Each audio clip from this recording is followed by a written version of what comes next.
Hello friends, Kalpana's kitchen में आपनु हार्दिक स्वागत है। आज आप बनावीशुं उपवासनी अंदर खाई शकाय तेवा फराળી दूधीना ढोकळा। तो रेसिपी जोवानुं चूकता नहीं। तो चालो शरू करिए बनावानुं दूधीना फराળી ढोकळा। मैं अहींया दूधीना फराળી ढोकळा बनाववा माटे 250 ग्राम दूधी लीधी छे। हवे आपणे एने छोली लेशुं। આવી રીતના બધી છાલ છે એ કાઢી નાખવી। દૂધી છે એ છોલાઈ ગઈ છે। હવે આને આપણે પીસ પાડી લઈશું, સમારી દઈશું।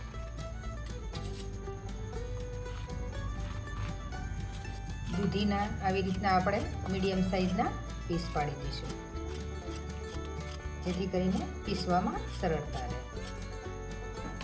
આવી રીતના બધી દૂધીના મેં પીસ પાડી લીધા છે। હવે એને આપણે બ્લેન્ડ કરી લઈશું। હવે આપણે મિક્સરની જારની અંદર બધી દૂધીના જે પીસ પડ્યા હતા એ એડ કરી દઈશું। અહીંયા અડધો કપ દહીં લીધું છે, એટલે પહેલાં થોડું આપણે એડ કરી અને પીસી લઈશું। હવે મેં દૂધીને આવી રીતના પીસી લીધી છે। હવે એની અંદર જ આપણે સામો અને મસાલો એડ કરવાના છે। અહીં મેં 2 મરચાં અને થોડુંક આદું લીધું છે, એ એડ કરી દઈશું। એની અંદર આપણે જે દહીં થોડુંક બાકી હતું એ પણ એડ કરી દઈશું। અહીંયા મેં 1 કપ સામો લીધો છે, એ આપણે એડ કરી દઈશું। તમે અલગ એનો લોટ કરી અને પણ પલાળી શકો છો। મેં ડાયરેક્ટ હું આની અંદર પલાળું છું। પલાળવાથી શું છે કે તમારો સમય છે એ બચી જશે અને આની અંદર ડાયરેક્ટ એ પલળી જશે। હવે આને આપણે બ્લેન્ડ કરી લઈશું। આ મિશ્રણ મેં તૈયાર કરી દીધું છે। આની અંદર સામો મેં પીસી લીધો છે, પણ એને પલાળવાનું બાકી છે, એટલે આપણે એને 15-20 મિનિટ અથવા તો અડધી કલાક એને પલાળીશું, જેથી કરીને સામો છે એ ફૂલી જાય। અને એક્સ્ટ્રા પાણી આપણે અત્યારે નાખવાનું નથી, કારણ કે દૂધીનું પાણી પણ છૂટશે, એટલે આ જારની અંદર જ આપણે અડધી કલાક એને પલાળવા દઈશું। હવે આપણે જે સામાનું બેટર, સામા અને દૂધીનું મિક્સ બેટર પલાળ્યું હતું એ પલળી ગયું છે। તો ફરી એક વખત આપણે એને બ્લેન્ડ કરી લઈશું, જેથી કરીને જો સામો થોડોક આખો રહ્યો હોય તો એ પીસાઈ જાય। હવે આપણું બેટર છે એ પીસાઈને રેડી થઈ ગયું છે। હવે આપણે એને બાઉલમાં ટ્રાન્સફર કરી લઈશું।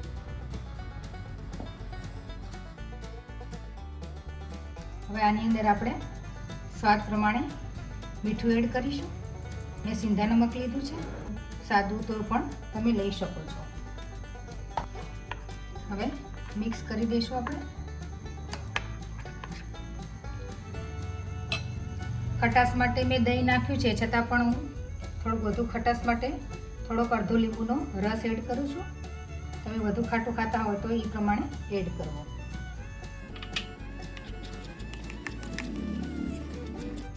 આની અંદર હું 1 પાવડું છે એ તેલ એડ કરું છું।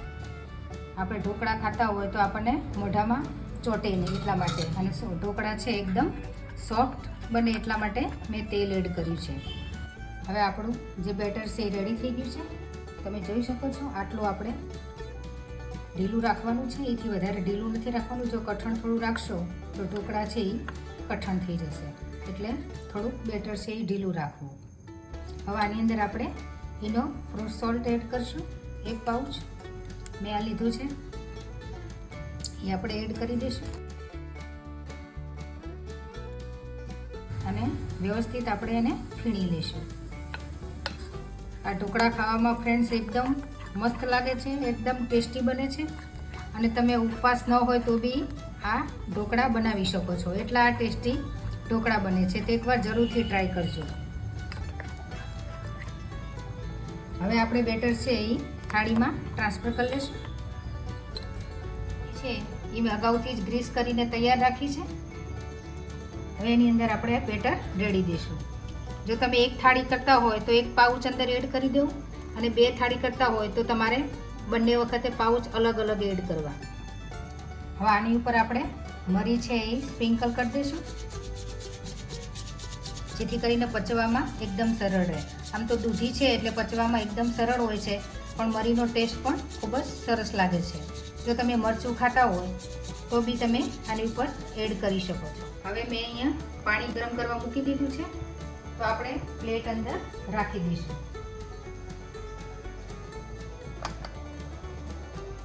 અને 15 મિનિટ એને ચડવા દઈશું.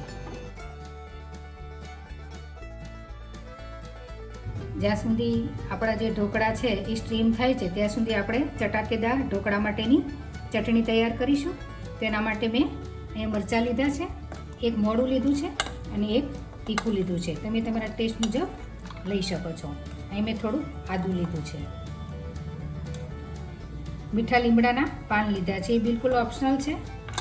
મીઠા લીમડાના પાન નાખશો તો ટેસ્ટ ચટણીનો એકદમ મસ્ત આવશે. અહીં મેં ધાણા ભાજી લીધી છે, એ એડ કરી દઈશું આપણે. અને મેં થોડા સિંગદાણા લીધા છે, એ પણ આપણે એડ કરી દઈશું. આમાંનું તમે કંઈ પણ ન ખાતા હોય તો તમે સ્કીપ કરી શકો છો. અડધા લીંબુનો રસ આપણે એડ કરી દઈશું અને ટેસ્ટ મુજબ આપણે મીઠું એડ કરી દઈશું.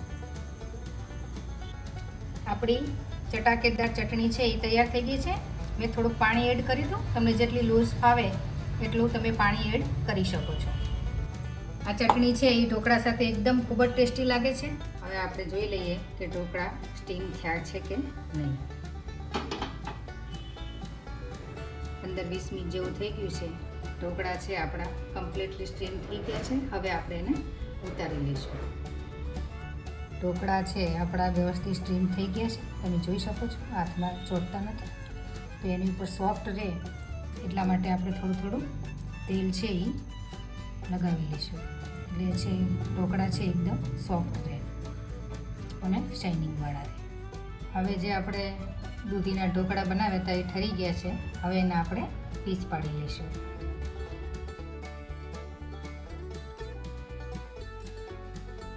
આ ઢોકળા ફ્રેન્ડ્સ ખાવામાં એટલા બધા ટેસ્ટી લાગે છે કે આપણે ઉપવાસ ન કરવો હોય તો બી મન થઈ જાય રાખવાનું. એટલા આ ઢોકળા દૂધીના ટેસ્ટી બને છે.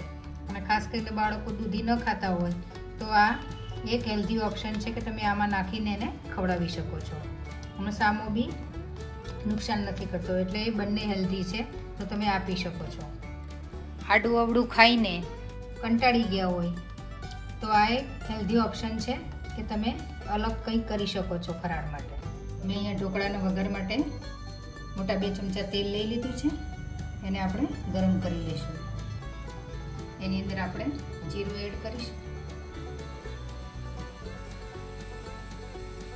તલ લીધા છે મેં, તલ એડ કરીશું આપણે.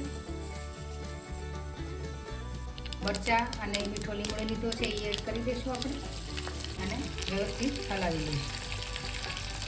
આપણો વઘાર છે એ રેડી થઈ ગયો છે. હવે આપણે ઢોકળા ઉપર રેડી દઈશું.